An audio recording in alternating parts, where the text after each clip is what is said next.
So using documentary filmmaking as a form of activism, what do you want people to see about the Whitey Bulger case? Yeah. You know, you have to be a little careful about just saying documentaries are an advocacy tool. Of course they are, but I think you can't just be an advocate. You also have to be a storyteller, and certain people make films for different reasons, and certainly storytelling and cinema for the sake of cinema, which I think is a dying art in some ways, is certainly a valid reason to make films.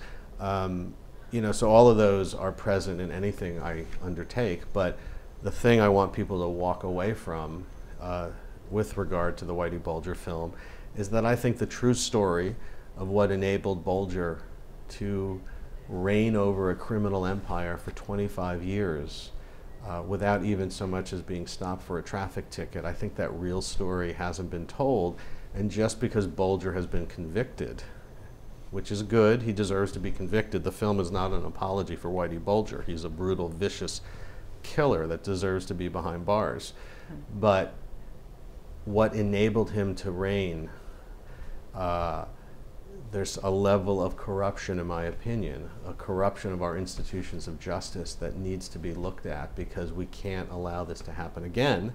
And when Carmen Ortiz, who is the U.S. Attorney for the District of Massachusetts, at the end of the Bulger trial, and you see this moment at the end of our film, stands before the assembled press that was covering the trial and said, with the conviction of James Whitey Bulger, this ugly chapter in Boston's history is now, we hope it can be closed.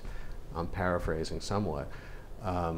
But in my opinion, how can we close this chapter if we don't know who was responsible for allowing Bulger to kill? And if you believe he was an FBI informant, as is the conventional story, it's bad enough that institutionally they looked the other way as he killed and did all sorts of terrible things while an FBI informant. But as the film demonstrates, there are some troubling aspects to whether or not he really was an informant. And so if his protection as a criminal afforded to him by some people in the FBI and the Department of Justice was not as the result of being an informant, but through some other deeper level of corruption, then we really need to know how that happened. And all of this is because I think, and the main message I want to get out in this film, or the main activism, is that I think the families of victims, whether they were, some of the victims were fellow criminals, but some of the victims were innocent bystanders, and in one case, Roger Wheeler, a very successful, legitimate businessman, gunned down at a country club in Oklahoma.